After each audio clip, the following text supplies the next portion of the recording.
Welcome to the November 22 Monterey Bay Poetry Consortium reading. The Consortium, as some of you know, is an affiliation of poets in the Monterey Bay area and other parts of the country now, and has been presenting readings for many years. We carry on a tradition established by the local chapter of the National Writers Union and a group of poets before then. The founder and the dean of our consortium is John Lowy, and he was the impetus for getting us going when the National Writers Union was in place. Our consortium leader right now and for a long time to come, we expect, is Cate Lycurgus. We are on Facebook at Monterey Bay Poetry Consortium. I'd urge you to like us if you haven't had the chance to do that. And we also, as I mentioned, have our own YouTube channel. Just simply Google Monterey Bay Poetry Consortium YouTube. And you're invited to subscribe to that channel so that you'll have it there with ready access. This is today our 31st Zoom-based reading.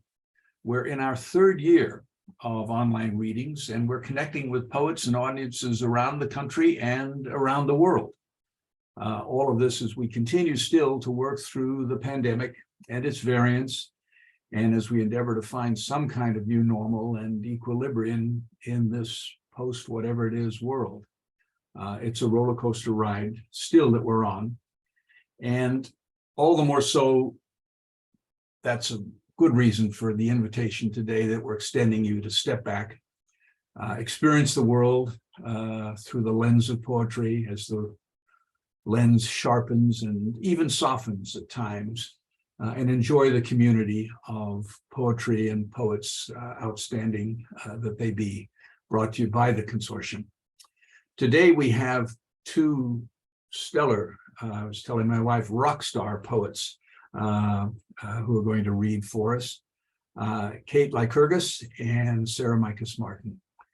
Each will read for 20 to 25 minutes, and I would invite you then to simply sit back right now, enjoy whatever snack, a cup of tea, coffee, glass of wine, or all of the above that you have with you. Join our community and listen to some fine poetry. We're in for a great afternoon. Now, our first poet is going to be Cate Lycurgus. Her poetry has appeared or is forthcoming in Best American Poetry, American Poetry Review, Plowshares, the Kenyon Review, and elsewhere. She's also received scholarship support from Breadloaf and the Sewanee Writers Conference, and she received second place in this year's Narratives annual poetry contest. And will we hear that poem today, Cate? Maybe. Maybe.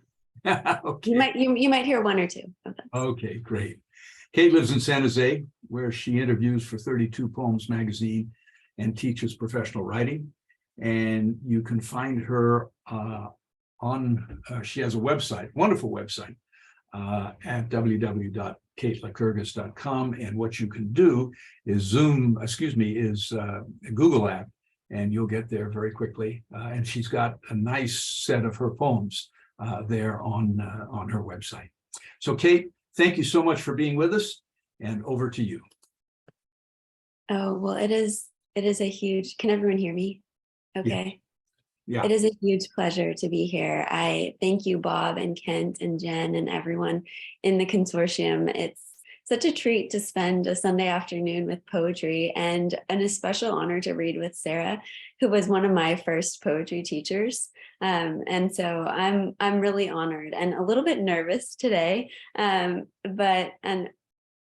you're all just so welcoming. And so it seems like often we ask, like, how are you? It's just this generic question to start things, whether it's a reading or just every time we see people. And I've been thinking about that question in light of the pandemic, especially, and how everyone just says, okay, I'm okay.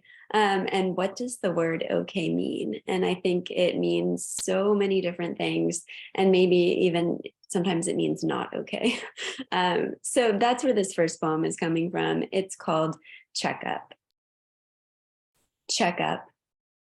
How effortless to ricochet an okay back, to lay one's tongue flat when depressed, tamp down outrage at a stroke along the cheek, say ah, though nothing gratifies, None all right when left behind the pen lights stare. Nowhere to escape the grief you're given or to just be wildered. Eyes draw down to twin pinpricks of dark. I know what I know. How everything is on the table. Paycheck, affection, air quality index, growth inhibitors, persistence, pulsing to be taken. Blood rises in fluorescence, dragging every yes up with it, where arms crossed against nakedness belie the quick surrender of whatever satisfies. Does it? Are you? On a scale of always, sometimes, never, denied, a slight hammer strikes, regardless of question, the knee bounces back, 100% scrawls across one's face, and its red, struck through smile, still does not compute. Normal, how my body is not mine. Fine, with no prospect of touch. Acceptable, stents with no support, bypassing collapse, to keep at arm's length for good health, but unable to catch my breath. Unremarkable, shot on the block, in bed with no warning nor consequence, yet managing to doctor smoke sepia skies, into nostalgia for other times when everything was under control. But under whose? Not mine. White lies thick as thrush coat now to where I cannot speak. For some peoples, it is customary to not say what one means. Facade and disbelieve. See, though, automatically the hand will reach for any rail before the body falls. On one knee or two. I am honest with the ground. Hard to be today. How to? How many nods will it take? Although today I'm pretty good. I'm excited to be here. Okay means wonderful. And so most of my, I don't have a book or anything that's prefacing me, but most of my life, my dad was severely disabled and chronically ill, which I mentioned because my poems, especially those in my first manuscript, come from that place, that sitting with what is interminable and finding radiance despite. And so this poem begins with a radiant moment that some of you probably know, that moment landing at SFO when it seems like you're going to touch down on the water. So this poem is called Skyline to the Sea. There was a time we knew with certainty what we would go and do. We called it landing. We saw it promised and dipped our noses toward the bay, readied our wheels above the waves, Pacific commas, bright cresting delays. And we trust in the ground to reveal itself for our touching down at the last second, never questioning our own deaths, how tenuous they'd be. This peninsula city has no graves left, buries dead in unknown places. Unfazed, we embraced gravity, made our way down the coast arm to where you lay, and took 20 questions to ascertain your latitudes of ache. Head shaking, tube raking along your parched throat. We can't screen agonies closest to us, where yeast has colonized the tongue in a crust preventing speech. No bottle brush tree can brush it off, nor we the need to have direction be some remedy. The dog has a blazon of burrs on her chest, and we go home to pull them off, find the fruit of the month sunk to the counters, its scales a maze of rot. We hold the knife as we hold our lives to the basket of pineapples, not having cut one before. We twist a crown, kitchen drowns in its manna smell, and slicing the scales, we go for the core, mangle it with our stubborn torque, mostly throw them away. It's knives we use for shredding and to do the spreading too. We stroke your hand all afternoon. Ambrosia that we're making. These days, we stomach canned fruit.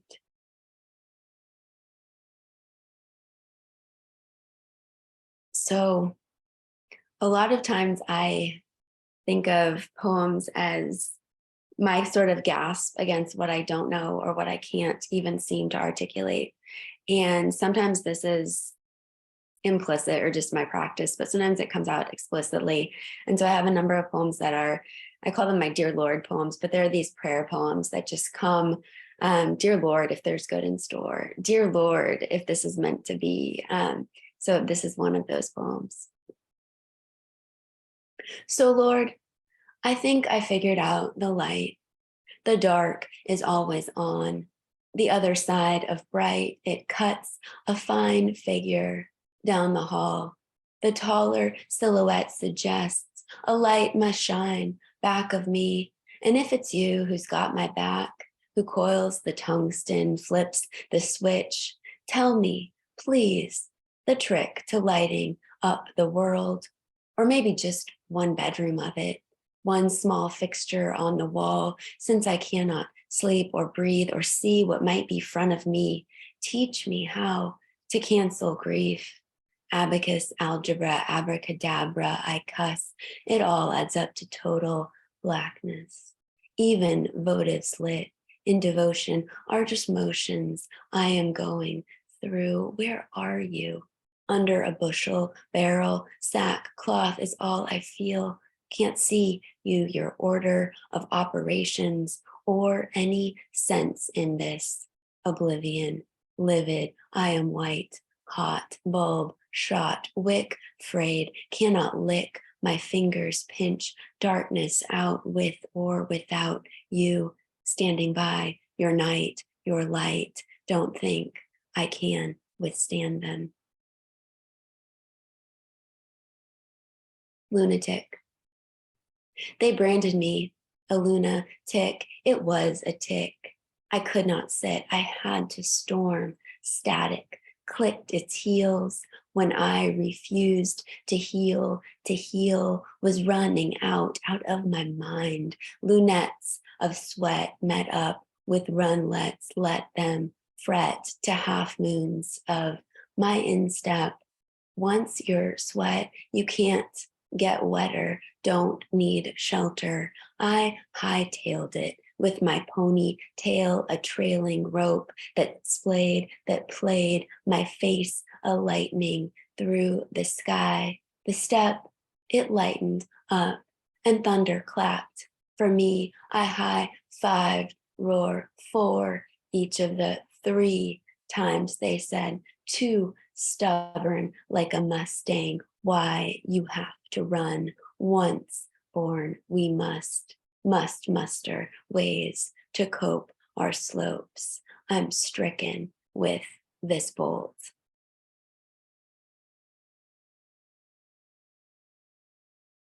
This is one of the ones you asked about, Bob. Remainders. And when it became apparent I would only have one of you left, you said, will you take care of your mama? And I nodded already swallowed by your absence, meant nothing left to extend. To she who'd flossed gray molars, coaxed the drawstring of your colon once daily, every 11 minutes, checked temps to keep you, our lovable lizard, pulsing till the last, cold, nothing but to be. And it became apparent neither of us would move, your chair parked in the hall, but do-si-do, its wheels all fall, winter, spring, and all again, as your rainbow lamp strobed our nightclub of supper, ball on the radio, Jeopardy mostly ignored, though we were double hazards.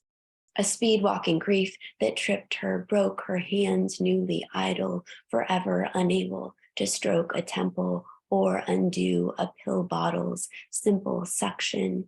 My compulsion to run and run every place I needed to get crullers, bear claws, cinnamon twists, let their glaze shatter on fingertips as I tore through a box, would toss them nearly a decade, falling away in a twin bed, stuck in administration, and the job became staying in the day. By the dishwasher, only a hole in the wall, the yard a moonscape of dirt. I make curries and dishes, mud and what is care, but where you put your hands. We asked, and it became apparent no one knows what to do.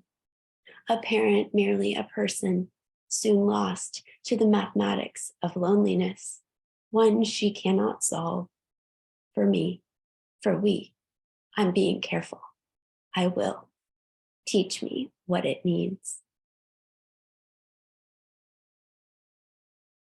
More tenderer. I watch plum blossoms perform, skirt the curb and command our gaze earlier than before. Mild nights would have us out of doors. At their opening, I am wrapped. My mother tracks the rain gauge, reports it fog by mist. In increments, like the licks it takes to while a lollipop all the way down to its cardboard stick. She no longer has the patience for butterscotch her love loved to hold on his tongue. These days, everything feels final. And just last week, someone paid someone else several continents away to submit her exam, which set the curve, but broke it too. To examine means never stop turning.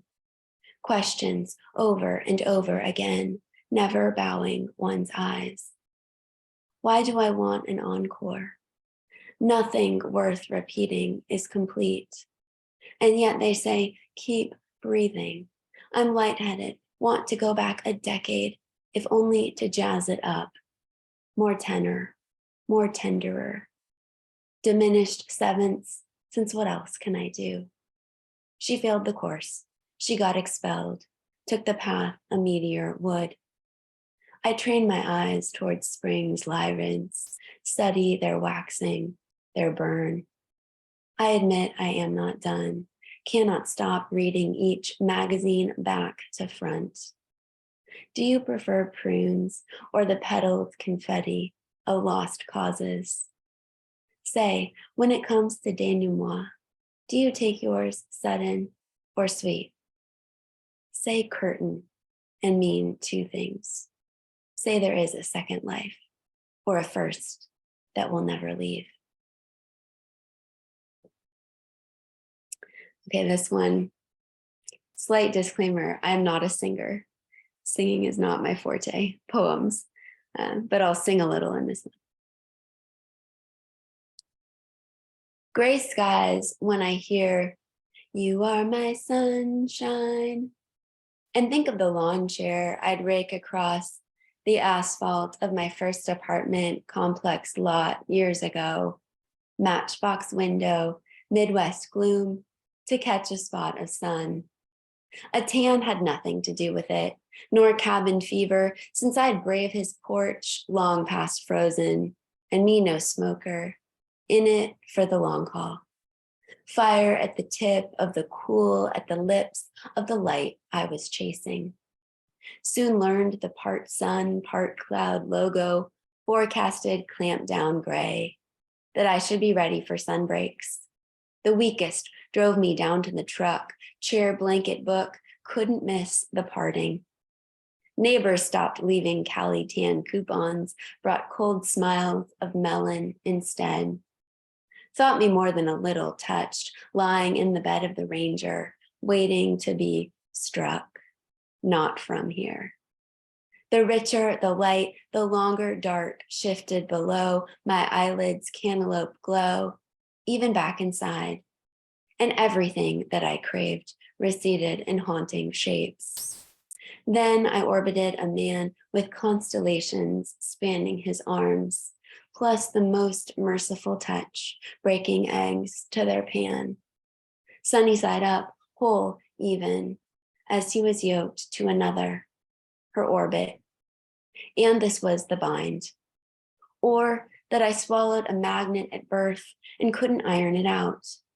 Couldn't bear to be anywhere, Certainly not in the room years later when the dial tone hung each afternoon as Daddy summoned force enough to mash the shoulder pad under his chin, programmed to call my mama.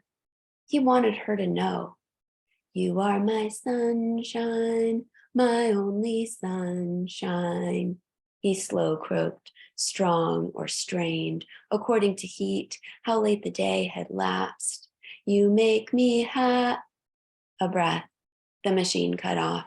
Regroup, remash. P, when skies are gray.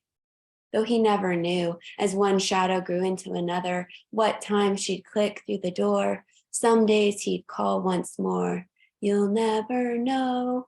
Reprise cost him dear. "How much I love you. Please don't." I'd say, "She's in a meeting. You called her once already, have no breath left," but he couldn't help it.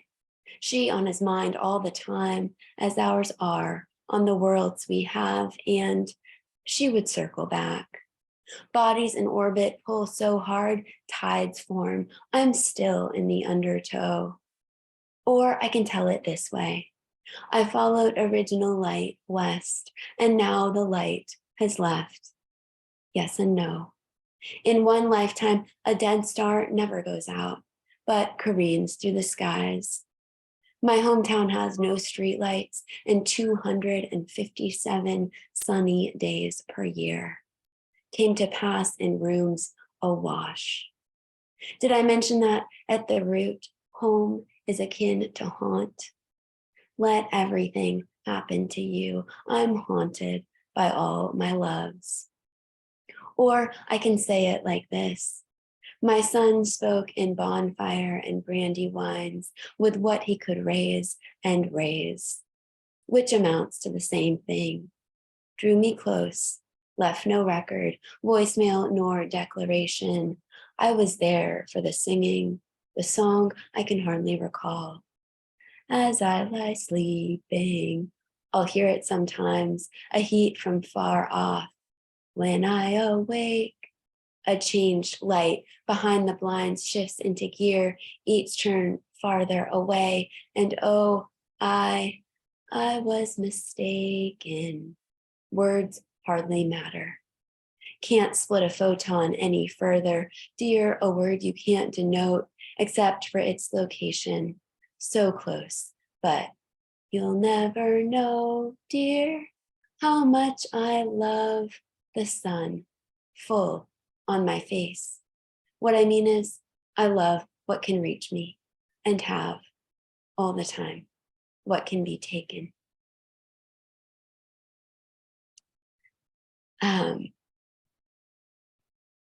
But for something to be taken means you have to have had it once.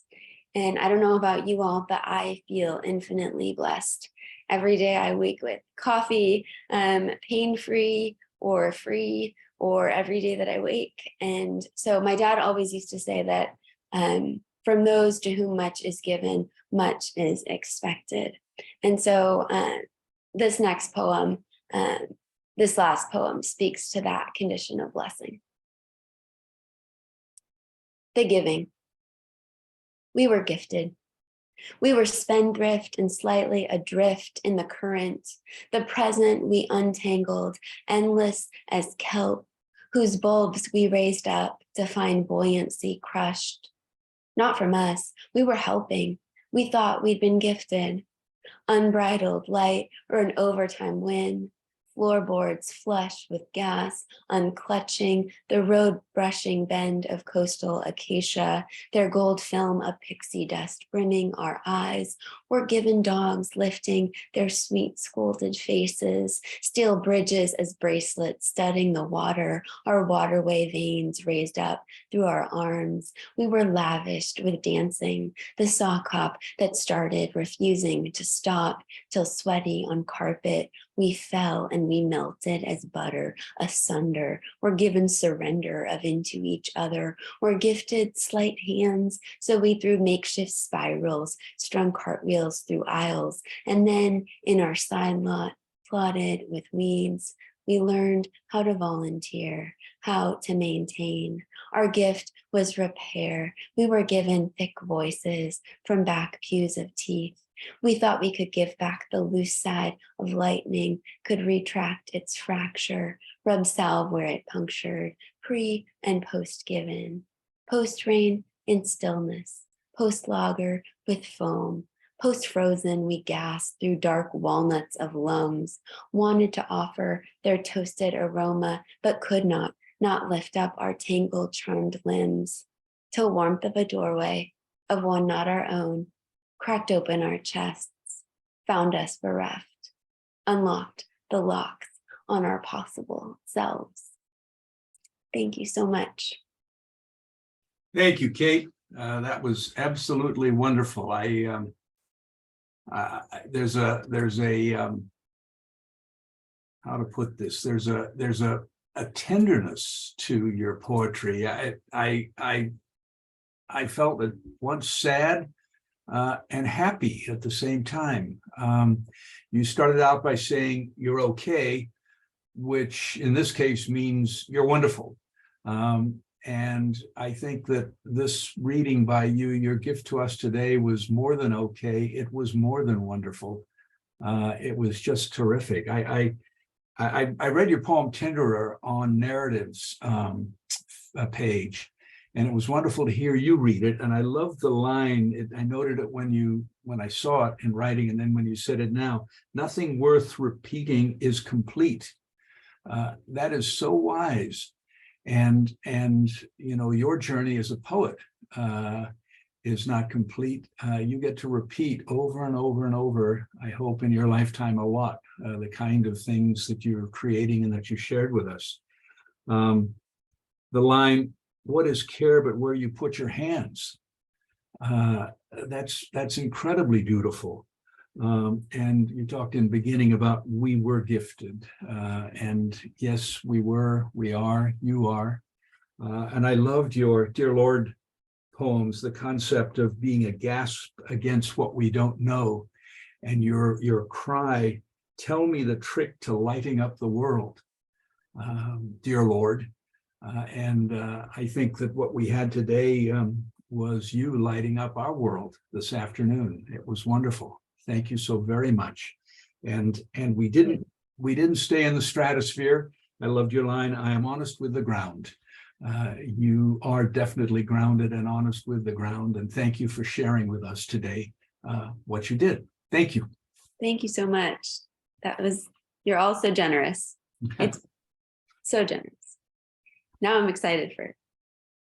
Well, the magic continues here. Yes. And our next poem is Sara Michas-Martin, who, as Kate said, was one of Kate's instructors in college. Sara is the author of Gray Matter, which is the winner of the Poets Out Loud Prize and was nominated for a Colorado Book Award. Her work has been supported by her Wallace Stegner Fellowship at Stanford, grants from the Barbara Deming Memorial Fund, a Dorothy Sargent Rosenberg Prize, as well as fellowships from Vermont Studio Center and the Bread Loaf and Squaw Valley Writers Conferences. Sara's recent poems and essays appear in American Poetry Review, Copper Nickel, Crazy Horse, the Journal of the American Medical Association, Kenyon Review, New England Review, Poetry Northwest, to name a few of the publications she's in. Sara lives in Monterey County, but she's also a Jones Lecturer in Creative Writing at Stanford University.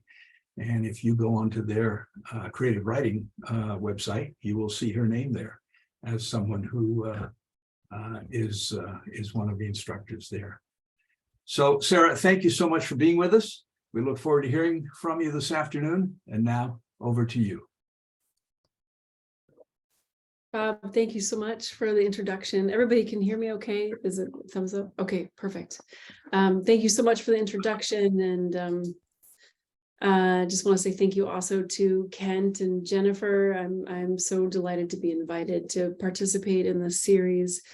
Also, thank you to Old Capitol Books for being such an integral part of our community. So important to have good independent bookstores always. And also, I just want to say it's so wonderfully special to read with Cate, who I've known for a long time, and to hear her work. I mean, I've read her work in many places over the years, and I think her talent knows no bounds. But to have a chance to read with her is really wonderful. So thank you, Cate. Thank you for your beautiful poems. And it was just a sheer pleasure to hear you read them. I'm just going to say a few things about the work that I'm going to share. It's from a manuscript in process. I hesitate to say almost finished, but a bit of contextualization. I think behind all the poems that I'm going to read is a pretty basic question, which is really, well, maybe it's not basic, maybe existential. What does it mean to make a life and at the same time be transformed, especially in this moment of environmental precarity? I'm really interested in thinking about aspects of maternal experience that are not often talked about. For example, the ways that the individual is submerged, how time and boundary bend, the work of tending to and caring for, while at the same time trying to maintain this constant sense of fractured attention, improvisation, repetition, climate change, of course, anxiety, interdependence, entanglement with ecological and social systems. So yeah, so that's kind of where my mind is with these poems. And they were written in sort of two separate fields of thinking. The first being, a lot of these poems are written about the experience of having my son and pregnancy and transformation. And then a lot of the poems were written during the pandemic, when it felt very much like the experience of isolation and being taken out of your social or professional life. All of a sudden I was back in that place after having come out of it. And not to say that it's a one note, it's a very complicated, beautiful, sacred place, but it was strange to exit that place, then come back, and also under such bizarre and frightening and difficult circumstances. So hopefully that's useful. And so this first poem is called Bubble. And I'm just going to read these poems, and if I have something to say in between, I'll chime in. And then, one quick question: so now that we're kind of a smaller group here, and I know so many of you are poets, would it be helpful to see the poems as I read? Is that at all? Like, this is one thing with Zoom that I think is sort of great, is that we can do these different things. And something that I was really interested in formally with this body of poems was really interested in disrupting syntax and breaking lines and pushing things in different ways, and creating different kinds of units of meaning. So I'm a visual person. Would that be interesting just to try? And maybe I could read a couple and then I could pop back in. And if people are distracted by it, that would let's do it, Sarah. Okay. And, so I will enable you to screen share. And where are you there? Here, I might already be able to do it. Look, I'm on it. You don't have to do anything, Bob. Can you all see? Yeah, okay. So this is the first poem, Bubble. Inside now, 53 days, the everywhere child won't listen. My head, invented by water, heaves up, pours forth. I shake out the sparks. Minnows hitting an edge. Growing up after some strife, boss and stop and no still ringing. In the wake of slammed doors, my mother left to sit in the rusted Subaru, never leaving. Its sealed cavity enough I'd check for the halo of yellow hair, for the end of her cigarette, a tiny star she breathed from to still the crashing waters. Until she'd come back inside, defrost the chicken, place the lettuce in a bowl. Us looking from the other room, us at the table eating what she'd made, offering freely what we didn't like, and she alone taking it.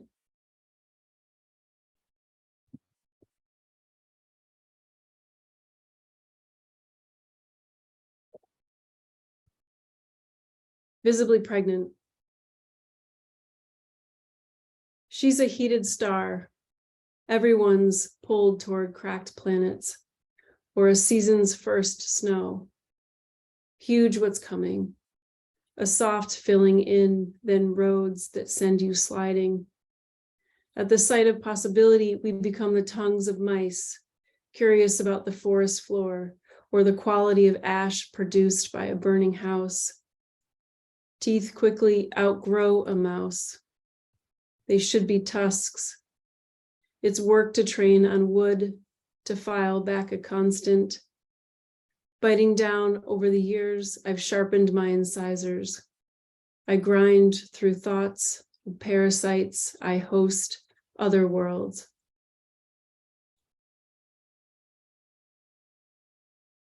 Nest. I should say these are sort of they may be out of sequence if you're thinking in terms of pregnancy and birth, but hopefully that doesn't matter. Nest. Saltine dinner, licorice fried egg kept plain in the new house. While I sit, I make eyelids while I stare at the hole in the floor. A liver is born, and fingernails. I move between large rooms with large echoes, a paralysis of boxes. Start where you sleep, wear a mask for painting. I muzzle next to you, taping off windows, ceiling in heat. The color I choose is boy blue. It's quiet. I'm sky matching. It doesn't talk back. The ceiling holds, but morning light powders the walls. First thing they go, medication blue, high volume plastic bucket blue, splashed with milk, unpleasant as blue scrubs. Outside the hospital, you say, it's okay, as I come crying. We can go back and change it. This we can do.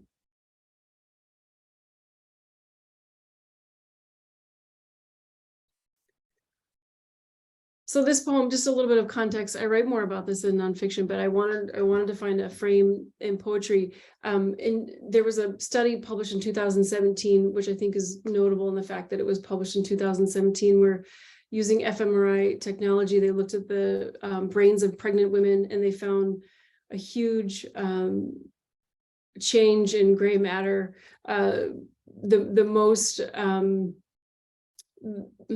The most change outside of adolescence within a human life, and which I found fascinating. And there's still, of course, so much research, but the fact that it wasn't until 2017 anybody thought to even look at this is astonishing to me. And I should also say that I'm extremely interested in biology and the effects of human biology on behavior. And so there are all these questions outside of the research that I think sort of echo at the edges of what it means to have a lived experience. So this poem was sort of an attempt to try to understand this research, and also just what happens to the body and to the self. Okay, transfigured in the underground. When I have a learning in me, I go to science, a place soundproofed by the heavy breathing of strangers, who stay strange behind atonal language. In the concrete halls winding between fact and personhood, I search for open doors. When I have an embryo in me, and thus a learning, science says it knows, from urine and blood and the brain's profound anatomical changes. Science says neurogenesis for adaptive purposes, or becoming less voluminous in the head. So I have upon me a learning, new roads, whole neighborhoods symmetrically revised. What does this mean? I'm already good at decoding faces. How do you prove improved theory of mind? Can we celebrate this? How venerable I am to my own remaking, or for how long? Remains unclear, science says. Additional research is required. A paucity of studies, limited funding, the transience of which is unknown.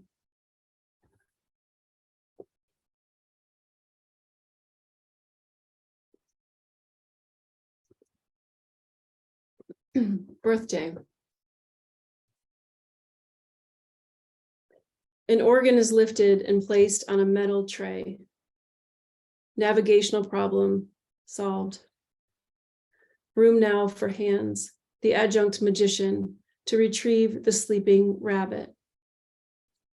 It never occurred to me a stomach could be set aside, then tucked back in position.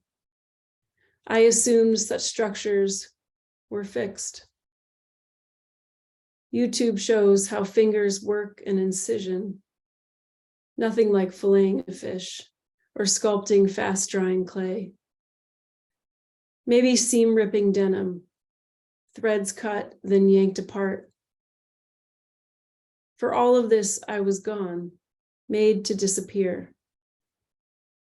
A surgeon wrestled you free, like unsucking a shoe from mud. She said, your eyes were wide open. She said they expected something more blue. Her word, catatonic, contained a volcano that did not erupt.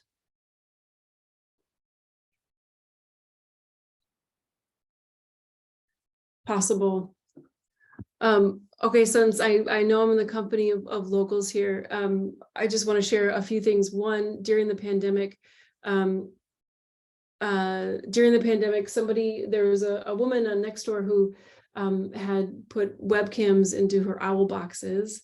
And as you know, especially those in the Valley, we live very close with our animal, our non-human animal friends. And this was actually wonderful and strange and sort of slightly voyeuristic to be able to see the owlets being born and the owls coming. It was just this wonderful thing, and became part of our homeschool scenario too.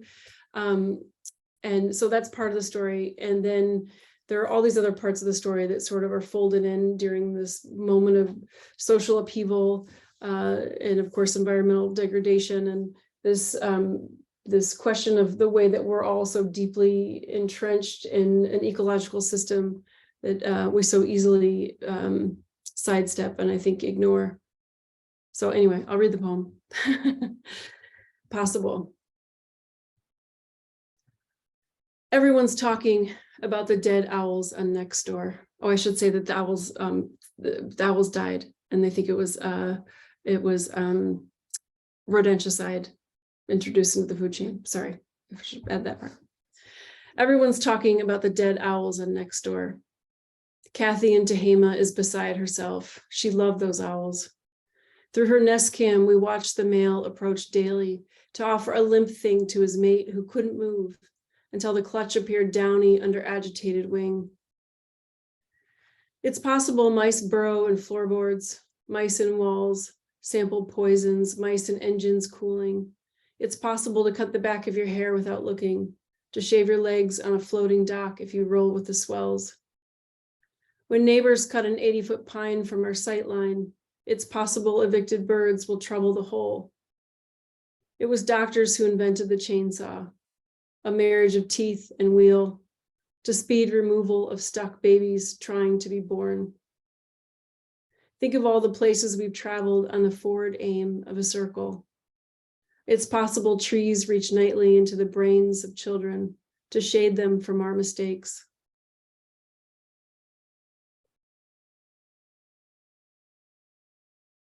A very unsettling history of a chainsaw. Sorry to not warn you about that too. I think, yeah, okay, I'll read this and then I'll say something about it. Or maybe if you're a parent, you may have had the experience when your child was an infant of putting them down to sleep and coming back and seeing that they looked totally different. I mean, they're growing so fast, and it's bizarre to witness that rate of development. Is it real? Your miniature organs, your interior phrasing, your hum, your warm through building white heat. I go to you after you've slept, even a short time. I swear you've lengthened. This cellular upsurge alarms me, like how there's no end to outer space, or shooting stars are rock and gas massively gone out, or how a person has a way of being that takes zero practice. From the very start, Your industry jumps the hours. Astonishment goes from astonishment to diminishment. Is this okay to see the poems, or should I switch back? Is that okay? I think it's great, Sarah. Okay. Yes, please continue. Thank you.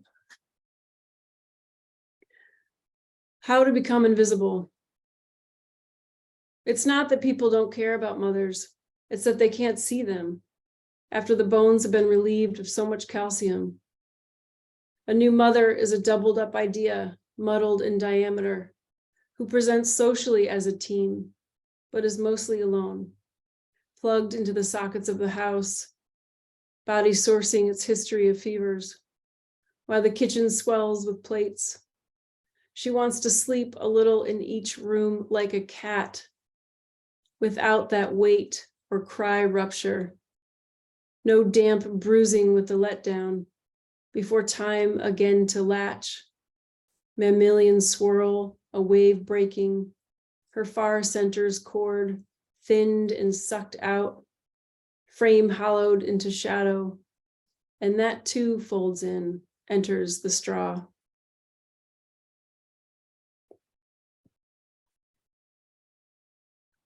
Hold it all. Any dirty surfaces, who cares?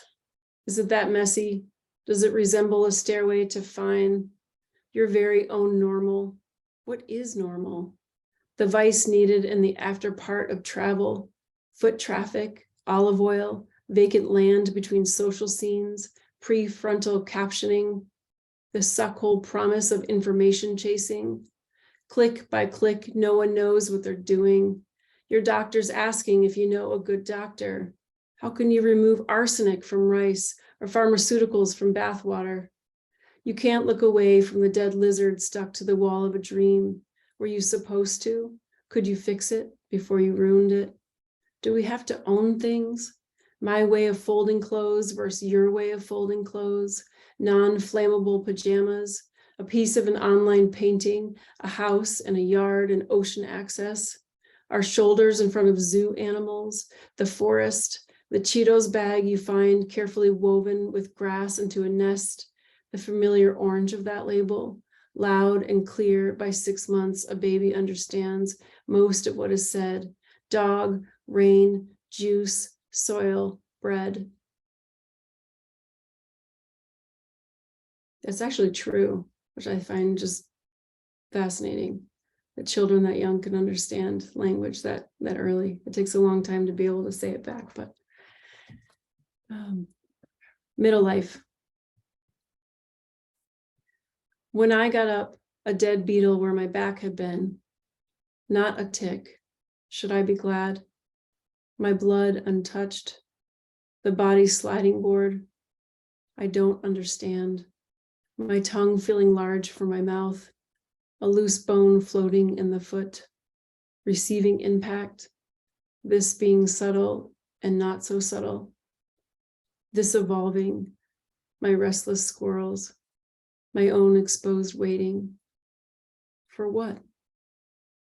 Homocysteine, a word as pretty as gossamer, measured inflammation. I listen to a hammock filled with wind, and where all of it goes, and in a cloaked way. There is a dark river that flows through a town named Christmas. We leapt from the bridge 100 times, teenagers then, backlit and yelping. A meeting. Again, since I know that you all may be familiar, during the pandemic, we had this amazing opportunity for my son to do an outdoor nature school program. And so for about 8 hours a week, he was either at Garland Park or at Rancho Cañada with a group of kiddos and this amazing teacher that would just lead them back into the woods, and they'd explore and climb in trees and learn about all kinds of things. And for me, it was wonderful because I would have a couple hours at a time to get lost myself in the park. And so I had this really wonderful experience one day where I I had this encounter with a coyote, and I mean, it was at a distance, but it was just very, I don't know how to explain it. I guess that's why I wrote a poem. But it was really beautiful and interesting, and just a moment of, I don't know, a moment of recognition that will stay with me. A meeting. It was a daytime coyote, a wilderness of coyote, a blonde shag in a blonde field, a duster of a tail, an angular notion, an interested face. It was a must crossing, a cut across the naturing of coyote. I followed off trail, shadowed the trot through chaparral. She paused to gape my spectacle, my thud. I'm supposed to laugh more. I am supposed to explore the phantoms of my own discomforts. She came to show her pointillism, her harnessed wit, whole among the grasses, then blending back in. The way rain enters the root, all of it. Mountains filed in monochrome, beetled, tunneled logs, and earth thirst, air between branches.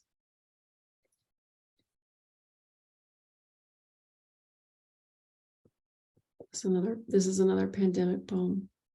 He says, cool dress.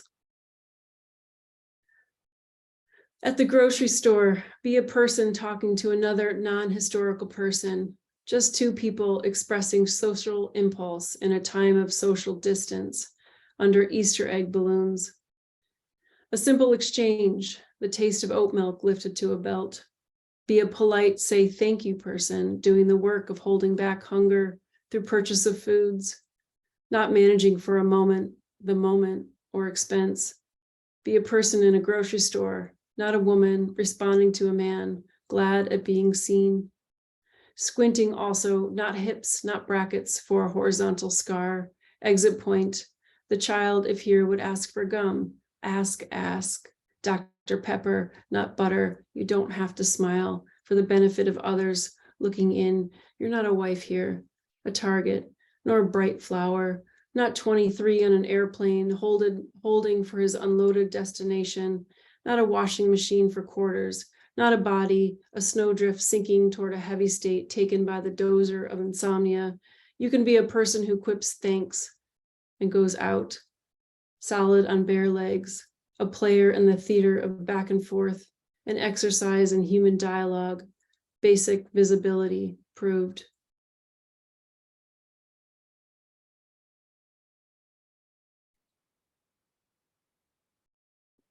Blue hours. I think of my mother, her hands in soil as soon as the ground thaws. She doesn't own gloves. She keeps her nails long and polished. Do birds see her clawing up the earth or piecing it back together? She's a small god to bees. 6 states away, I'm a service station listening. All day for the bell, my child needing something. I stand by.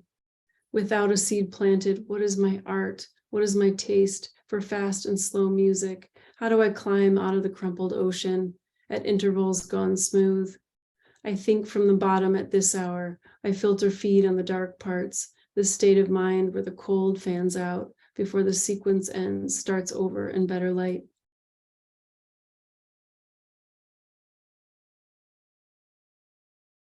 Okay, I'm trying to think. I probably have time for maybe one more. Okay, I'm going to read this. I'm going to read this poem because I've been thinking so much about with the elections, and for a long time I got really into learning about ants. I'm really interested in animal behavior, and there's a wonderful researcher at Stanford who studies ants, and so I was listening to her talks, and I was so excited when I found a way to fit it into a poem and to find a personal reference for this.